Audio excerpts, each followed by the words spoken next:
Hello student, welcome to Pratibha academy classes. मैं प्रतिभा सिंह।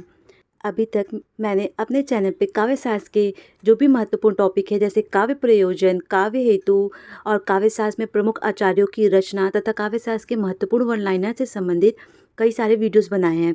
तो आप एक बार उन वीडियोस को भी देख लीजिए, क्योंकि काव्य शास्त्र में उन्हीं टॉपिक से संबंधित वीडियोस बना रही हूँ जिनसे परीक्षा में कई बार प्रश्न पूछे गए हैं या फिर पूछे जा सकते हैं। और उन वीडियोस में सारे महत्वपूर्ण तथ्यों का संकलन मैंने प्रस्तुत किया आप लोगों के लिए। बाकी आज हम लोग देखेंगे ध्वनि सिद्धांत, जो कि काव्य शास्त्र का काफ़ी महत्वपूर्ण टॉपिक है। तो जब भी हम लोग ध्वनि सिद्धांत सुनते हैं, सबसे पहले हम लोग के मन में ये प्रश्न आता है कि ध्वनि क्या है, ध्वनि का अर्थ क्या है। ठीक है, तो सबसे पहले हम लोग ये चर्चा करेंगे कि ध्वनि किसे कहते हैं, ध्वनि में आलोचकों की क्या मत है।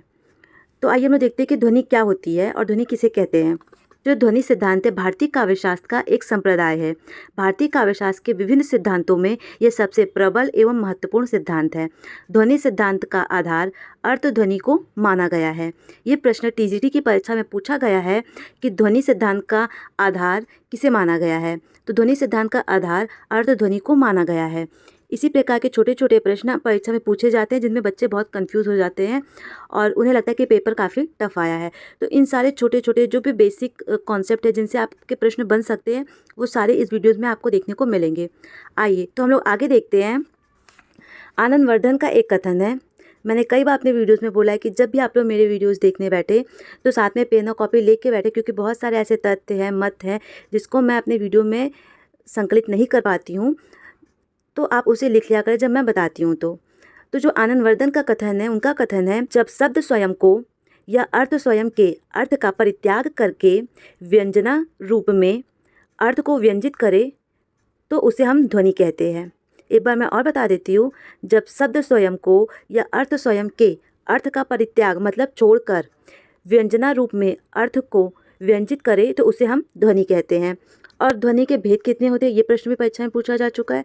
तो जो ध्वनि है, ध्वनि के 3 भेद होते हैं। अब आप लोग सोचेंगे कि वो कौन कौन से 3 भेद हैं, तो आप लोग लिख लीजिए। पहला है ध्वनि काव्य, दूसरा है गुणीभूत व्यंजना काव्य, तीसरा है चित्र काव्य। ठीक है, एक काफ़ी महत्वपूर्ण प्रश्न और है, जैसे कि जब भी हम लोग काव्यशास्त्र पढ़ते हैं तो आप लोग के मन में ये विचार कभी नहीं आया कि काव्यशास्त्र शब्द की उत्पत्ति कैसे हुई, सर्वप्रथम किसने काव्यशास्त्र शब्द का प्रयोग किया। तो आपको ये ध्यान रखना है कि सर्वप्रथम काव्यशास्त्र शब्द का प्रयोग भोज ने किया था और साहित्य शब्द का सर्वप्रथम प्रयोग भृतहरि ने किया था। काव्यशास्त्र को साहित्यिक विधा किसने कहा था, तो वो राजशेखर ने कहा था। इस प्रकार के छोटे छोटे तथ्य आपके काफ़ी अच्छे से क्लियर होने चाहिए और आपको पता भी होना चाहिए। तो आइए हम लोग देखते हैं ध्वनि सिद्धांत के प्रवर्तक आचार्य कौन है और उससे सारे महत्वपूर्ण तथ्य जो मैंने इस पीडीएफ में शामिल किया है। तो सबसे पहले हमें यह ध्यान रखना है कि ध्वनि संप्रदाय के प्रवर्तक आचार्य कौन है। तो ध्वनि संप्रदाय के प्रवर्तक आचार्य हैं आनंदवर्धन। ये प्रश्न काफ़ी महत्वपूर्ण है, कई परीक्षाओं में पूछा गया है, तो आप इसे विशेष रूप से ध्यान में रखेंगे। जिन तथ्यों को मैं बताऊंगी कि महत्वपूर्ण है, आप उसे एक जगह नोट्स बना लीजिए या फिर अच्छे से लिख लीजिए। आगे देखेंगे ध्वन्यालोक ग्रंथ के रचयिता हैं, तो वो है आनंदवर्धन। ये प्रश्न भी कई बार परीक्षाओं में आपको देखने को मिला होगा कि ध्वन्यालोक ग्रंथ के रचयिता कौन है, तो वो आनंदवर्धन है। अगला हम लोग देखेंगे ध्वनि शब्द का प्राचीनतम प्रयोग किस ग्रंथ में मिलता है, तो वो मिलता है अथर्ववेद में। ये प्रश्न पीजीटी की परीक्षा में पूछा जा चुका है, तो आप इसे ध्यान रखिएगा। आगे हम लोग देखेंगे ध्वन्यालोक की टीका ध्वन्यालोक लोचन किसने लिखा है। जो ध्वन्यालोक रचना है आनंदवर्धन की, उसका टीकाकरण किसने किया है, तो वो किया है अभिनव गुप्त ने। ये प्रश्न भी कई बार परीक्षाओं में पूछा गया है।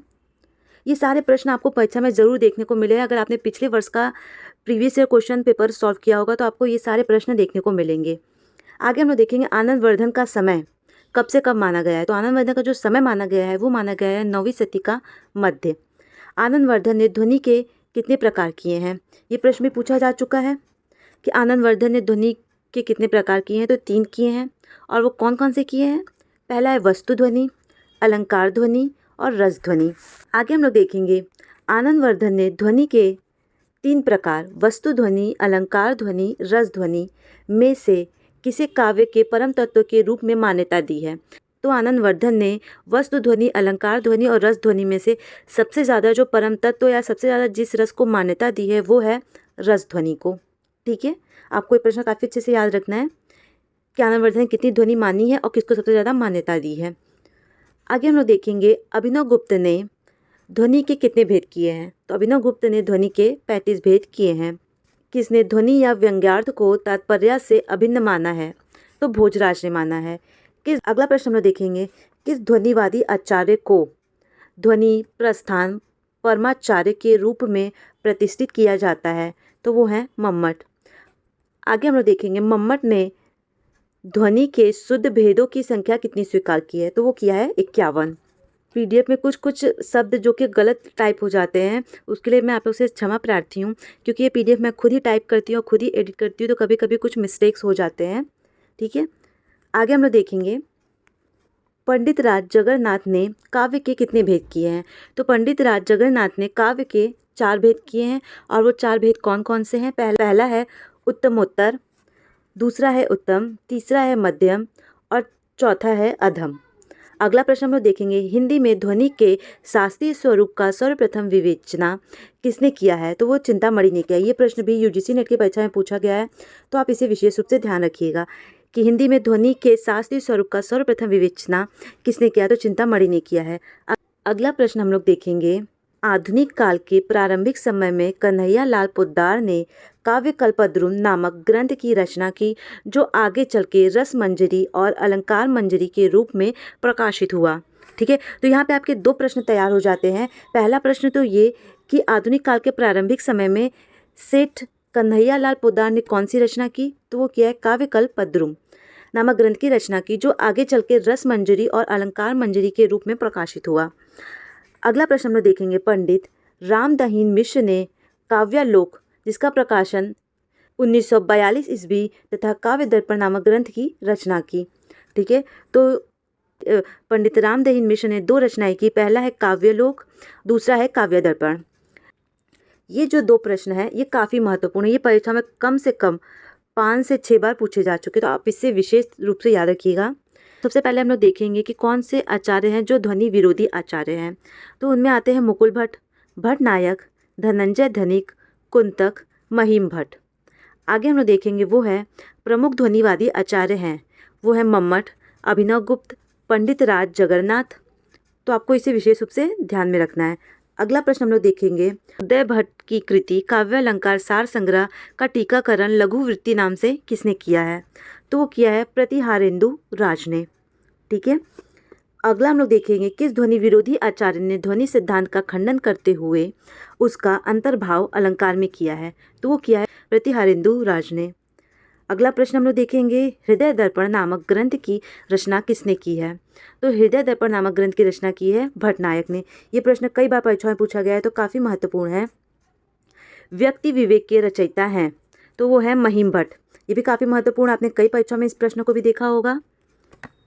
आगे हम लोग देखेंगे, किस ध्वनि विरोधी आचार्य ने अनुमान या अनुमति में ध्वनि के समस्त भेदों का अंतर्भाव सिद्ध करने का प्रयास किया है? तो वो क्या है? महिम भट्ट ने। हिंदी वक्रोक्ति जीवितम की भूमिका किसने लिखी है? तो वो लिखी है डॉक्टर नगेंद्र ने। ये प्रश्न काफ़ी महत्वपूर्ण है, परीक्षा में पूछा जा चुका है, अब इसे विशेष रूप से ध्यान रखिएगा। अनुमतिवादी आचार्य कौन है? तो वो है महिम भट्ट। ये प्रश्न भी काफ़ी पूछा गया है। आगे हम देखेंगे, सबसे पहले आपको ये याद रखना है कि 10 रूपक के रचयिता कौन है? तो वो है धनंजय। धनंजय की जो रचना है 10 रूपक का टीका अवलोक के रचयिता कौन है? तो वो है धनिक। किस ध्वनि विरोधी आचार्य ने तात्पर्य शक्ति में ध्वनि का अंतर्भाव सिद्ध किया है? तो वो किया है धनंजय धनिक ने।